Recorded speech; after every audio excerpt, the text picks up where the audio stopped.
Alright, now let's see if he'll walk up here. Look how much more his feet move now. Okay? I'm not having to drag him. There we go. So the idea there was just to show you a little bit about that moving the feet. But he was so sticky that he wouldn't even move at first. When I went to point him and swing the rope for him to move off, all he wanted to do was stand there and face up to me. So he had locked down his feet, so to say, okay? And that's what I mean by freeing up the feet. You got to get their feet moving if they get into that sticky kind of mindset. So let's try that one more time. Get them moving. There. That was good. Go again. There we go. So the last time I actually had to smack him on his neck to get him to move. Good. Free up the feet.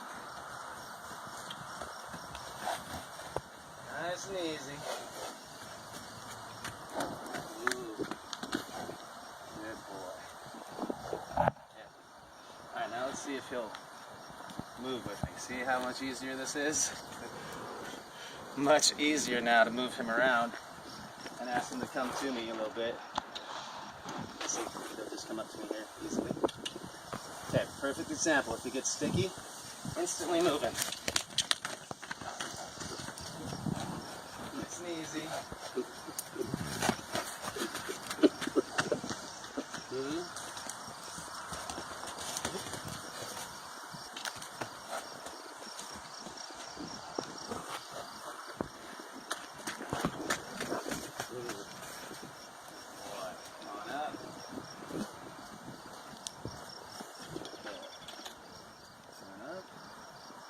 Again. Come on up. Oh. One more time. Good. He's like reading my mind. As soon as I pick this up to go move him, he steps forward.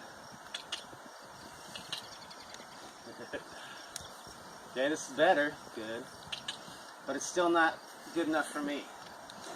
So if I were going to really work on this today, I would work on this until it only took me the lightest touch to get him to walk to me, freeing up his feet each time. But we're out of time for our video, and it's super slick in here, so I'm not going to work him real hard, because I don't want him falling down. But I'll do a little bit more. Good. So, every time he gets sticky, move his feet. Ooh.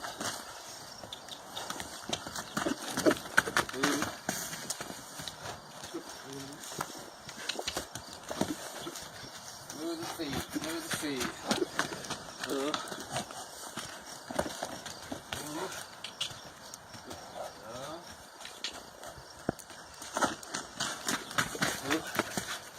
Good. Now bring him on in. Good.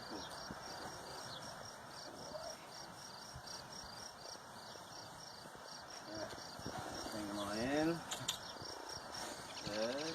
More. Come on. Okay. Another step. Yeah. This is what I'm doing. Sticky. Move the feet.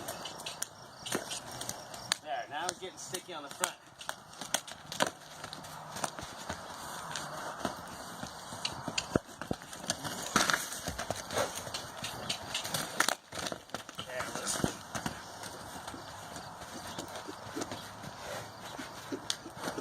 There we go.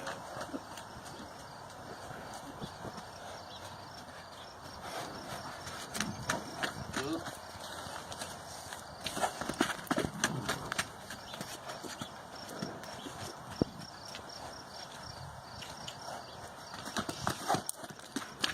Good boy. Come on in.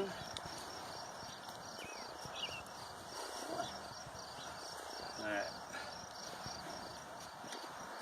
Good boy. See, he's developed a not liking for this fence. Good. Come on up.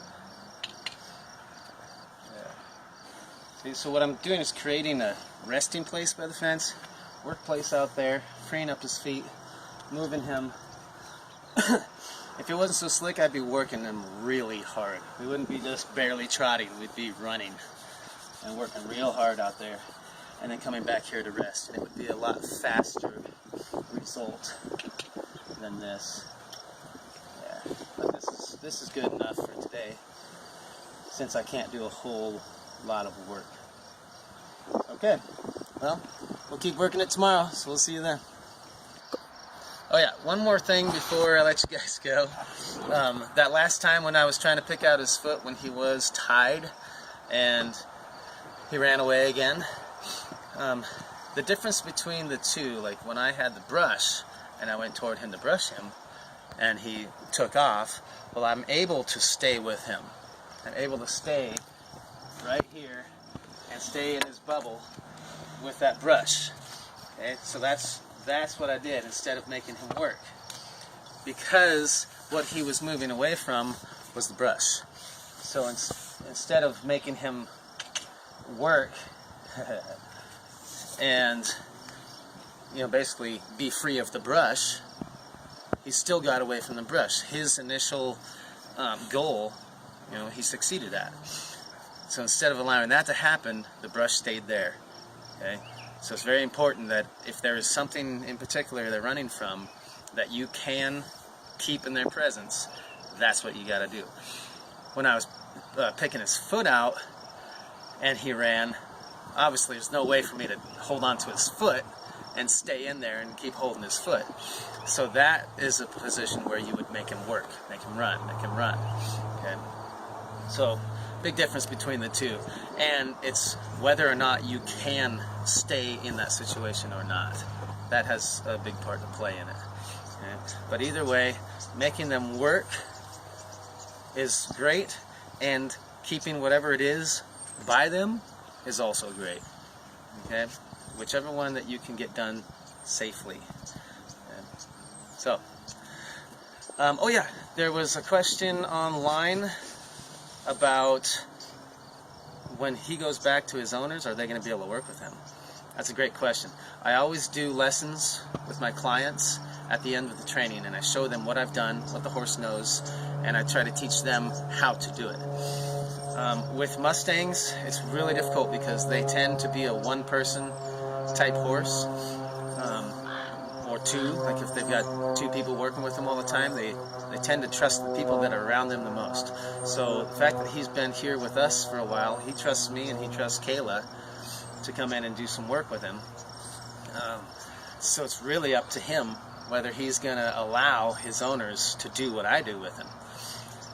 So basically I will teach them how to go through the process of creating that trust bond with him so that they will be able to do that. And that just goes with lessons at the end of the training. So, great question, and that's all I got for you. We'll see you next time.